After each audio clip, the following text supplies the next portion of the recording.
സിന്ദൂരരേഖ രചനാ സംഭാഷണം മൈഥിലി മിത്ര ഭാഗം 48. മോനെ ആദിത്യ, ബെഡ് കുറച്ച് പൊക്കി വെക്കണോ? വത്സല അണച്ചുകൊണ്ട് ചോദിച്ചു. മഴക്കാലത്തെ തണുപ്പും പിന്നെ ആദിത്യനെ പിടിച്ചും പൊക്കിയുള്ള കഷ്ടപ്പാടുകളും അവരുടെ ആരോഗ്യം നഷ്ടപ്പെടുത്തിയിരുന്നു. വേണ്ടമ്മേ, ഇപ്പോൾ വലിയ കുഴപ്പമില്ല, അവർ നിർവികാരനായി പറഞ്ഞു. വൈദ്യം വന്ന് പറഞ്ഞിട്ട് പോയത് നീ കേട്ടല്ലോ. പതിവായി ചെയ്യാനുള്ളതെല്ലാം അവർ വന്ന് ചെയ്തിട്ട് പൊയ്ക്കോളും. നീ വേഗം തന്നെ സുഖം പ്രാപിക്കും കേട്ടോ. ഇനി അതിനെക്കുറിച്ചുള്ള ആശങ്കകളൊന്നും വേണ്ട.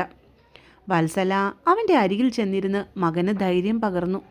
ആ, അവനതൊന്ന് മൂളിക്കേട്ടത് മാത്രമേ ഉള്ളൂ. നിർവികാരനായി ചുവരം നോക്കിക്കിടന്നവൻ. കഴിഞ്ഞ കാര്യങ്ങൾ ഓർത്ത് വിഷമിക്കേണ്ട മോനെ. വിനീത അങ്ങനെ ഒരു പെണ്ണാണെന്ന് നമ്മളാരും വിചാരിച്ചില്ലല്ലോ. അവർ ഒട്ടൊരു വല്ലായ്മയോടെ അവൻ്റെ മുഖത്തേക്ക് നോക്കി. ആ, അതിനും അവനൊന്ന് മൂളി.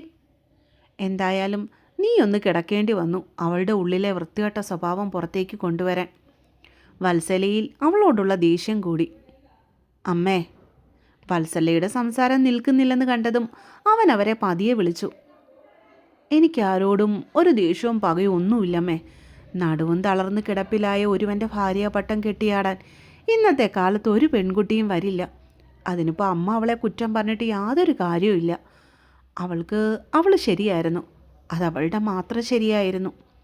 ആദിത്യൻ അമ്മയെ പറഞ്ഞു തിരുത്തുവാൻ ശ്രമിച്ചു. നിനക്കങ്ങനെയൊക്കെ പറയാം. നീ ഒന്ന് ആലോചിച്ച് നോക്കിയേ. താലി കെട്ടിയ ഒരുവൾ തൻ്റെ ഭർത്താവിന് എന്തെങ്കിലും വരുമ്പോൾ അവരെ ഉപേക്ഷിച്ചിട്ട് ഇങ്ങനെ പോവുകയാണോ ചെയ്യുന്നത്? വത്സലയ്ക്ക് ആദിത്യൻ്റെ സംസാരം ഇഷ്ടപ്പെട്ടിരുന്നില്ല. അമ്മേ, താലി കെട്ടിയ ഒരുവക്ക് കുട്ടികൾ ഉണ്ടാവുന്നില്ലെന്ന പേരിൽ ഒരിക്കൽ ഞാനൊരുവളെ ഉപേക്ഷിച്ച് ഇവിടെ നിന്ന് ഇറങ്ങിപ്പോയാനല്ലേ? അവൻ ചോദിച്ച ആ ചോദ്യം വത്സലയുടെ നെഞ്ചിൽ കുത്തിക്കയറി. അവർ ഉത്തരം നൽകാനാവാതെ മകനെ തന്നെ കുറച്ചു നേരം നോക്കിക്കൊണ്ടിരുന്നു. എന്തേ അമ്മേ, ഉത്തരം മുട്ടിപ്പോയോ? അവൻ ആത്മനിന്ദയോടെ ഒന്ന് ചുണ്ടുകൾ കോട്ടി ചിരിച്ചു.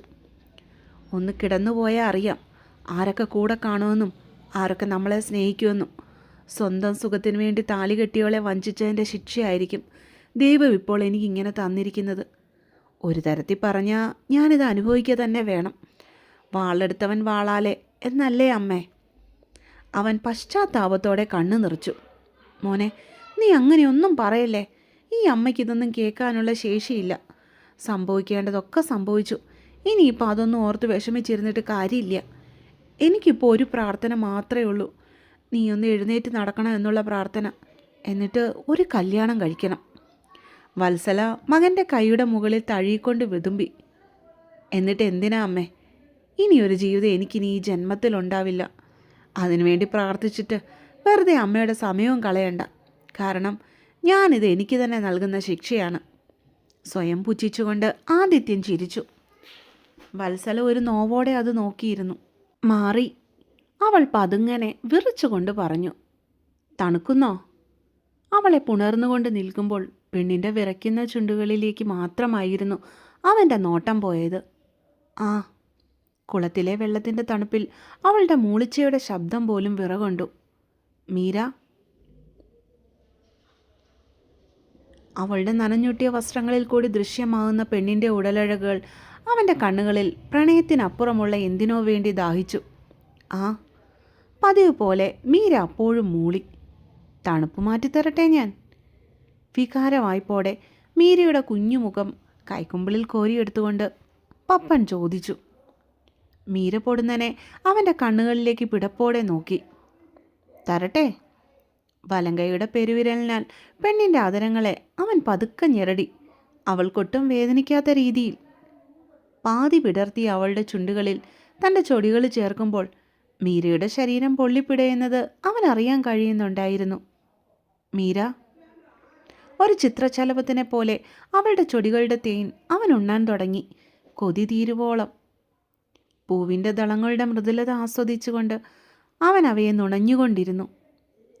പെണ്ണിൻ്റെ കൈകൾ രണ്ടും അപ്പോഴേക്കും പപ്പൻ്റെ കഴുത്തിന് പിന്നിലേക്ക് ചുറ്റിപ്പിടഞ്ഞു കഴിഞ്ഞിരുന്നു. പപ്പൻ്റെ നാവ് അവളിലേക്ക് ആഴ്ന്നിറങ്ങിയതും മീരയുടെ കൈവിരലുകൾ അവൻ്റെ മുടിക്കിടയിലൂടെ കൊരുത്തു തുടങ്ങി. അവർ പ്രണയിക്കുകയായിരുന്നു. ഉമിനീരിൻ്റെ രുചി പരസ്പരം ആവോളം അറിഞ്ഞുകൊണ്ട്.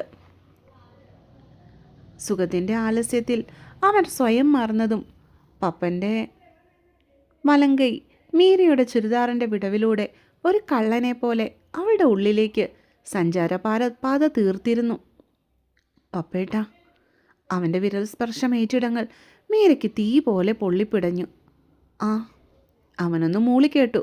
പക്ഷേ അപ്പോഴും പപ്പൻ്റെ കൈവിരലുകൾ അവളുടെ വയറിന് മുകളിലൂടെ അലഞ്ഞു തിരിഞ്ഞ് നടക്കുകയായിരുന്നു.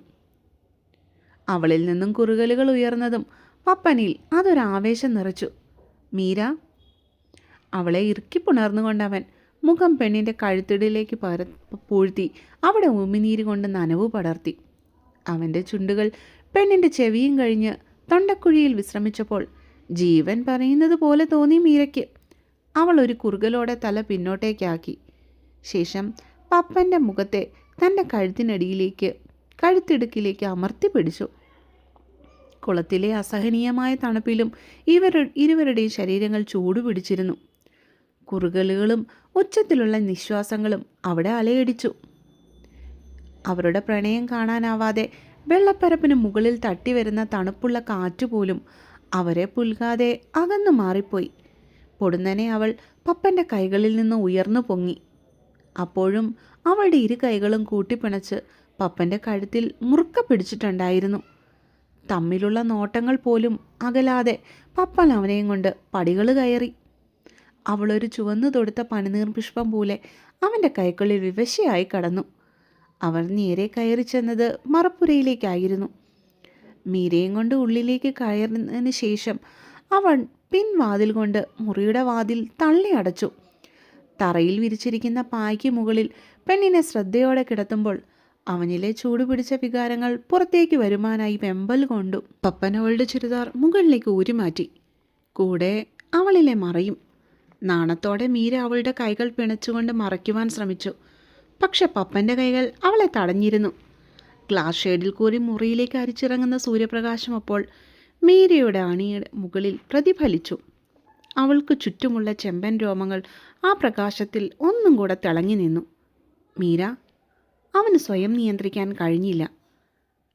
അവൻ്റെ കൈകൾ അവളിൽ അലഞ്ഞു തിരിഞ്ഞു. അവ തീർക്കുന്ന സുഖത്തിൽ പെണ്ണവനടിയിൽ കിടന്ന് പുളഞ്ഞു പൊന്തി. പപ്പേട്ട.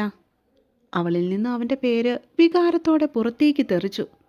ആ എന്ന് മൂളിക്കൊണ്ട് അവൻ്റെ ചുണ്ടുകൾ പെണ്ണിൻ്റെ നുണഞ്ഞു വിട്ടു.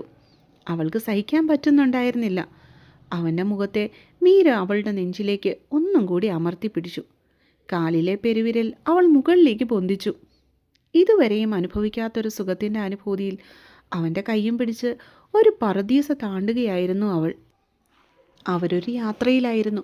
വെള്ളി നക്ഷത്രങ്ങളും മേഘക്കൂട്ടങ്ങളും കോടമഞ്ഞിനും ഒക്കെ ഇടയിൽ കൂടി ഒരു യാത്ര. അവർക്ക് ദാഹം തോന്നുന്നുണ്ടായിരുന്നില്ല. വിശപ്പകരെ ഒട്ടും അകറ്റിയിരുന്നില്ല. പ്രണയവും തുല്യപാതിയിൽ ഹൃദയത്തിലും കണ്ണുകളിലും നിറച്ചുള്ള യാത്ര. ആ യാത്രയുടെ അവസാനത്തിൽ പപ്പൻ തളർന്നു.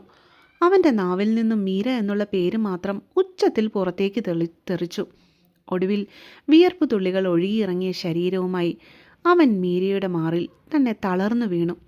അവൾ അവനെ ഇരു കൈകൾ കൊണ്ടും ദേഹത്തേക്ക് പൊതിഞ്ഞു പിടിച്ചു, തൻ്റേതെന്ന സ്വാർത്ഥതയോടെ. ആ കിടപ്പിൽ അവർ കണ്ണുകൾ പൂട്ടി, ഒട്ടൊരു തളർച്ചയോടെ.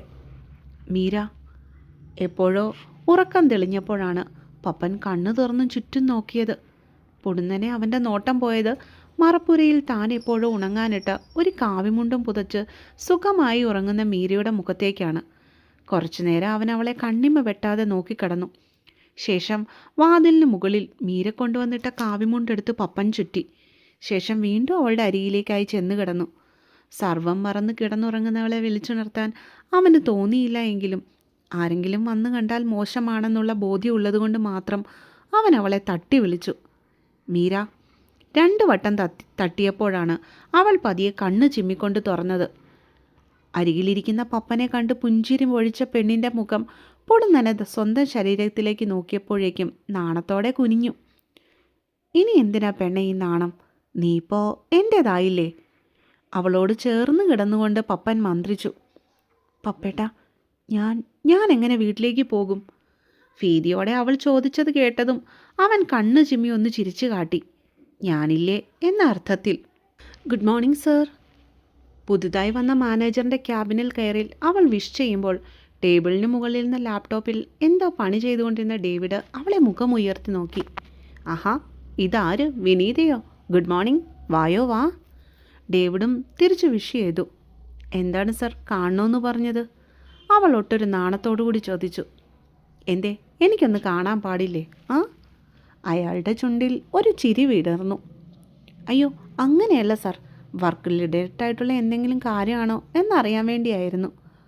അവളൊന്ന് ശരീരം ഇളക്കി ചിരിച്ചു. കഴിഞ്ഞ 2 മാസങ്ങളായിട്ട് തന്നെ ഞാൻ ക്യാബിനിൽ വിളിപ്പിക്കുന്നത് വർക്കിനെക്കുറിച്ച് ചോദിക്കാൻ വേണ്ടിയാണോ?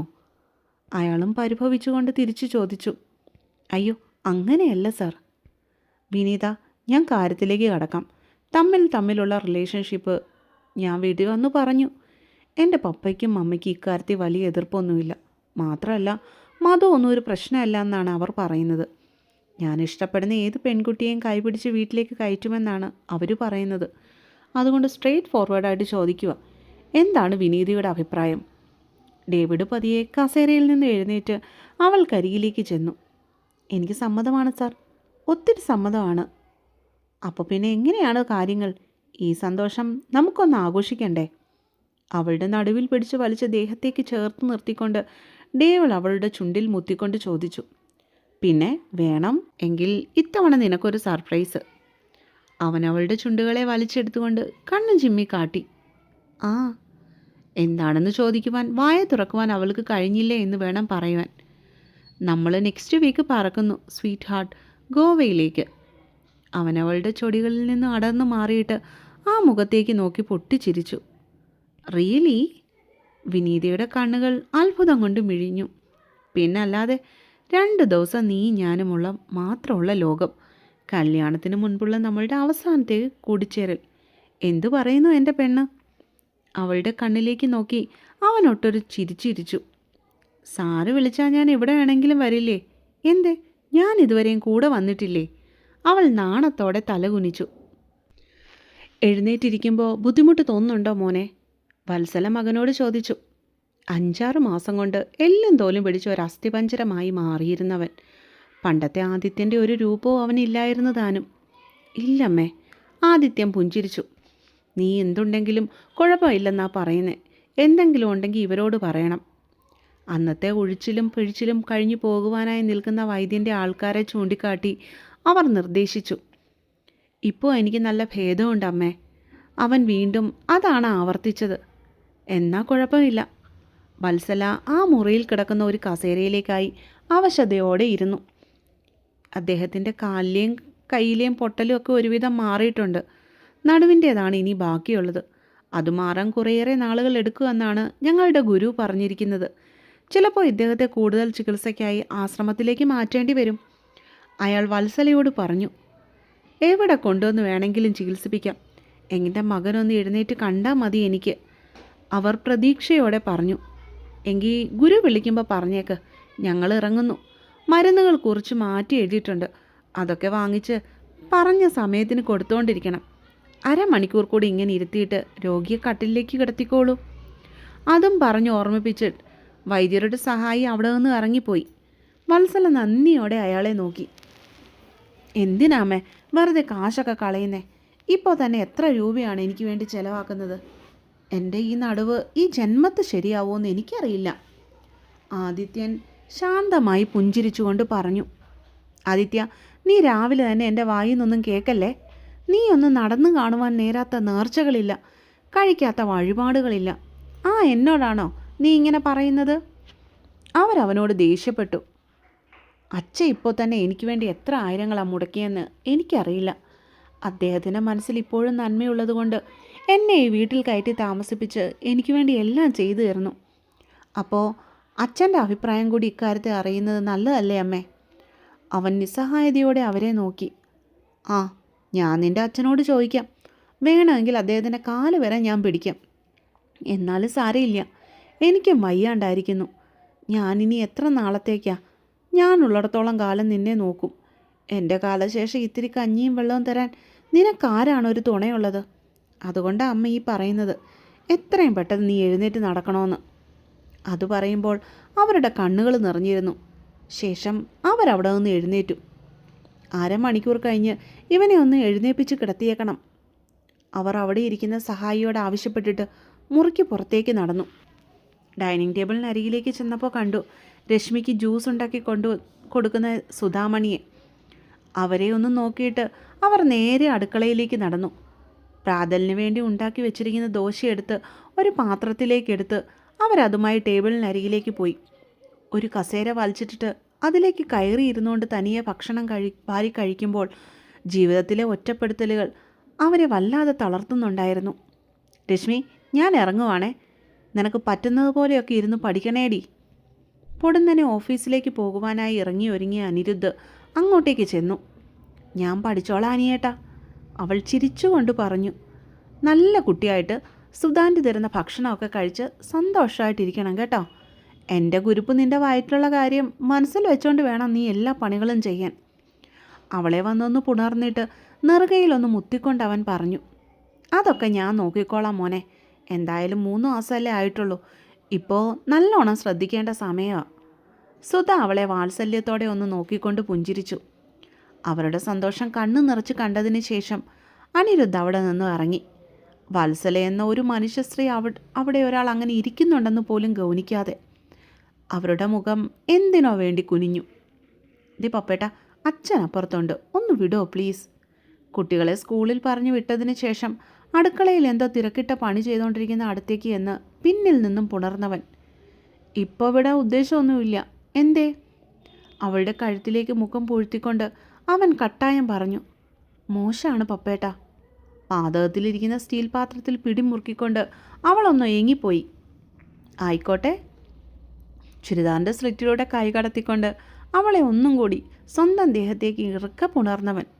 പപ്പേട്ട വേണ്ട. അവളൊന്ന് കുതറിക്കൊണ്ട് തടഞ്ഞു. വേണം പെണ്ണേ. പപ്പൻ അവളെ അടക്കി പിടിച്ചു. പൊടുന്നനെയാണത് സംഭവിച്ചത്. മീര അവൻ്റെ കൈകളിൽ നിന്നും ഊർന്ന് താഴേക്ക് വീഴുവാനായി പോരി. മീര. അവൻ പെട്ടെന്ന് തന്നെ അവളെ കൈകളിൽ താങ്ങിയിരുന്നു. മീര, എന്താടി? എന്താ പറ്റിയേ? പപ്പൻ അവളുടെ കവളിൽ തട്ടി വിളിച്ചു വെപ്രാളത്തോടെ. അച്ഛാ. അവൾ കണ്ണു തുറക്കുന്നില്ലെന്ന് കണ്ടതും പപ്പൻ ദേവരാജനെ ഉച്ചത്തിൽ വിളിച്ചു. എന്താ മോനെ?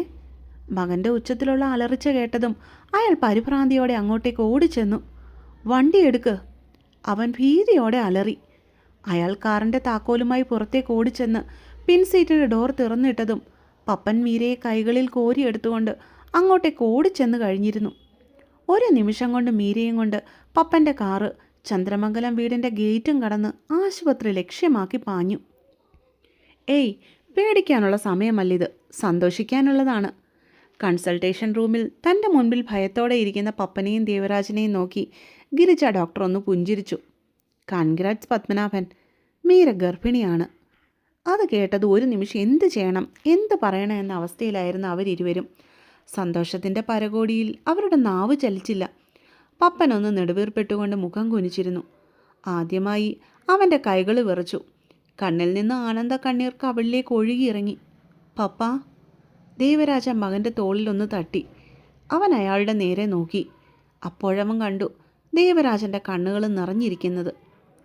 കുഴപ്പമൊന്നുമില്ല, ആൾക്ക് ബോധം വന്നിട്ടുണ്ട്. ചെന്ന് കണ്ടോളൂ. 1.5 മണിക്കൂർ കഴിയുമ്പോഴേക്കും വീട്ടിൽ കൊണ്ടുപോയിക്കോളൂ. അവർ എന്തൊക്കെയോ മരുന്നുകൾ കുറിച്ച് പ്രിസ്ക്രിപ്ഷൻ പപ്പന് നേരെ നീട്ടിക്കൊണ്ട് നിർദ്ദേശിച്ചു. അവരുടെ കയ്യിൽ നിന്നും കുറിപ്പ് വാങ്ങി നന്ദിയോടെ നോക്കിയിട്ട് അവരിൽ നിന്നും ആ മുറിയിൽ നിന്നും പുറത്തേക്ക് ഇറങ്ങിപ്പോയി.